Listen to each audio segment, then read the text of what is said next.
In my first 75 days on my channel, I posted 73 videos. I started with no subs, no views, no idea what I was doing. And now I'm over 600 subscribers, 133,000 views, and almost 8,000 hours of watch time. Now, before you think this is one of those I cracked the algorithm kind of videos, let me be real with you. Some of these got 8,000 views, some of them got 92. I made content that genuinely connected with people, and I made content that basically nobody watched. And I'm going to show you all of it. This channel, Uploading Anyway, exists because I think the most useful thing I can do for small creators is to show you exactly what building a channel actually looks like. Not the highlight reel, not the gain 100,000 in 30 day kind of flex. The real thing, every single number, every mistake, every lesson as I'm learning them. I feel like so far it's gone well, and I want to be able to share what I've learned in my couple of months with people that are maybe at the same spot as me in your journey. Maybe you're just starting. Either way, let's start from the beginning. My main channel is called Second Effort. It's a Detroit Pistons channel, NBA basketball. There's post-game reactions, player analysis, draft coverage, trade breakdowns. I started it during the NBA playoffs in May, right after the Pistons beat the Magic in the first round.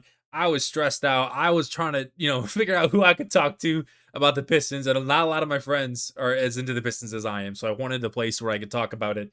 And the reason that matters is because the timing dictated everything. The Pistons were in the playoffs when I launched, and games were happening every other day. So it was a really easy schedule for me. It was just post game videos after every game.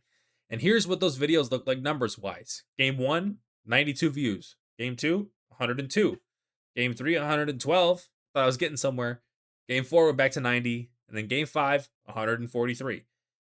Now, I want to be honest about something right away because it's going to be a theme on this channel.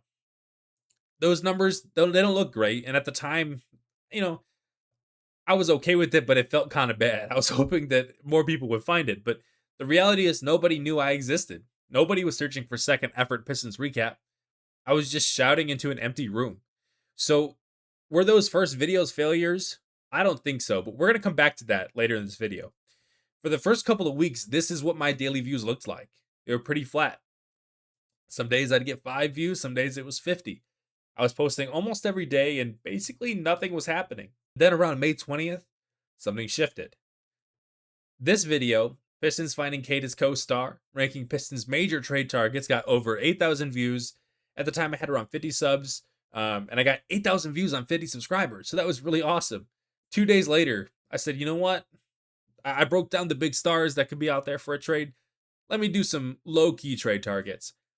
The Pistons' best trade realistic targets, 8,600 views. And look at the retention, 39%, almost 40% on a 10-minute video. People were actually watching and engaged. What changed? It wasn't my camera. It was a little bit of the editing, but it was mostly the type of content. I went from recapping games that already happened to giving my opinions on new play. With those types of things, future-facing, opinion-driven content, where I had a big take. I mean, that's where the channel started to grow. From late May through the end of June, the channel really took off. And honestly, it wasn't because I suddenly got way better on camera, but it's because the NBA calendar was on my side. The playoffs ended, the offseason started, and in the offseason, it's all speculation. Who's getting traded? Who should the Pistons draft? Who should the Pistons sign? Who should they trade for? It's exactly the kind of content that was already working for me right after the playoffs. The mock draft video had over 4,000 views.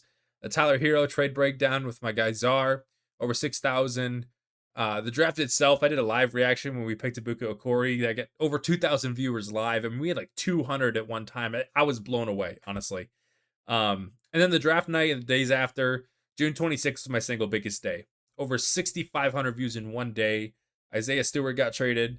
Isaiah Joe got traded to us. We had the Okori pick. It was just a lot going on at one time. I mean, look at this spike. That's what happens when your niche aligns with what the entire sports world is already talking about. You can't manufacture it, but if you're doing a channel that's relying on a calendar like a sports team, you got to be ready for it. But here's the thing. If I just showed you the numbers, you'd think this is a story about views and subscribers. And yeah, those do matter, but they're not actually why I started the channel. I started Second Effort because I love the Pistons and I want to cover them for real. Like, actually cover them one day. My goals aren't only hitting 1,000 subscribers and getting monetized. I have some other goals. Getting media credentials for Summer League, for example. Going to press conferences, asking players questions, having some basketball analysts that I genuinely look up to come on my show.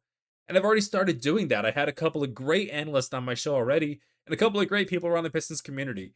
And then the last thing, I just wanted to build a strong community, a place where the Pistons fans can actually hang out and talk basketball, not just watch a video and leave, but stick around, join a Discord maybe one day, debate in the comments of my videos. There's so many great debates that happen in my comments now, and I really appreciate every single time that happens.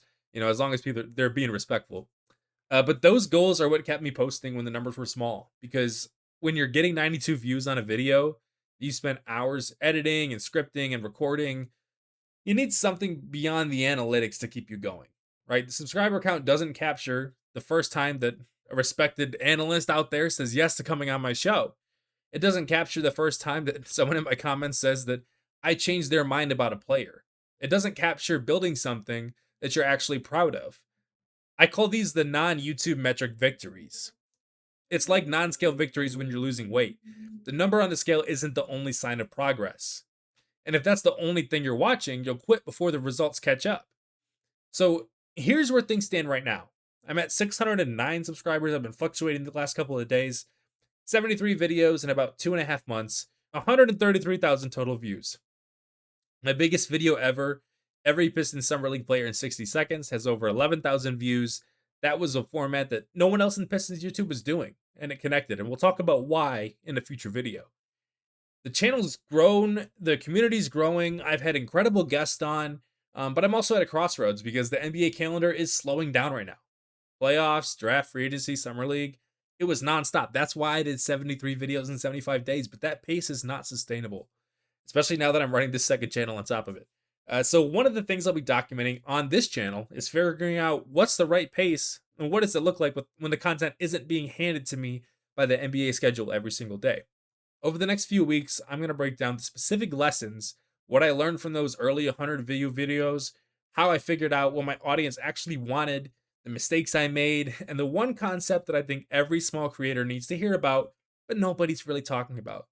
And I'm going to keep doing this in real time. So as this channel grows or doesn't, you'll see the numbers. You'll hear how it feels. No filter, no waiting until I'm at 1 million subs and looking back to give you the sanitized version.